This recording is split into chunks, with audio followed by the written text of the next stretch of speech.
বাবা মা শিক্ষিত, ছেলেমেয়েরাও ভালো শিক্ষিত হয়েছে। এই রকম ভালো মানুষেরা এরকম খারাপ সন্তান তৈরি করল, তা করে গোটা দেশকে ব্যতিব্যস্ত করে তুলল। যদি আমরা আগে থাকতে প্ল্যানিং থাকতো আমাদের যে ওই রকমভাবে ক্রিমিনাল সন্তান আমাদের বাড়িতে আমরা জন্ম দেব, কথাটা খারাপ লাগছে শুনতে, কিন্তু ক্রিমিনাল যেসব ছেলেমেয়েরা রেপ করছে, ধর্ষণ করছে, খুন করছে, এরা ক্রিমিনাল।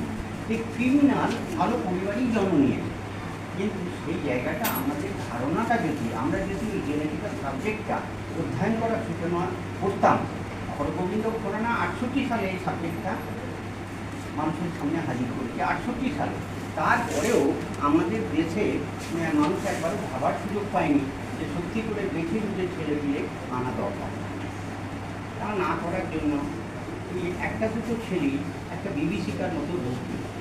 এরপর থ্যালাসেমিয়া তো একটা সাবজেক্ট, সেটা তো ক্ষতি করছে গোটা দেশে।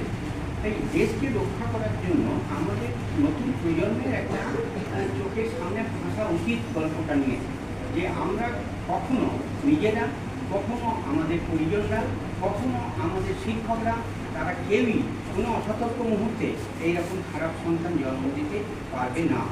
এরকম খারাপ সন্তান জন্ম দেওয়ার যে অধিকার আমাদের কারণ নেই, এই বোধটা আমাদের বাড়িয়ে তুলতে।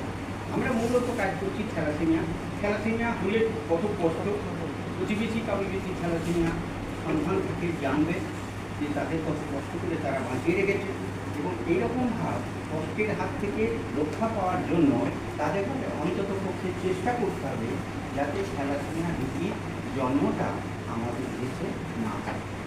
এটা করতে গেলে বিফোর ম্যারেজ জেনেটিক কাউন্সিলিং করতে হবে, বিবাহের পূর্বেই করতে হবে। আমরা স্কুলে টার্গেট করছি কেন? যে স্কুলের ছেলেমেয়েরা ইচ্ছা করলে রক্ত পরীক্ষা করে নিতে পারে। এই রক্ত পরীক্ষার টেস্টিং খরচা হচ্ছে 1000 টাকা বাজারে। আমরা স্কুলের ছেলেমেয়েদের জন্য এই রক্ত পরীক্ষাটা করতে চাই 100 টাকাতে মাস্টারমশাইদের সঙ্গে কথা বলে, যাতে আমরা 100 টাকাতে আমরা রক্ত পরীক্ষাটা কথা আয়োজন করতে পারি।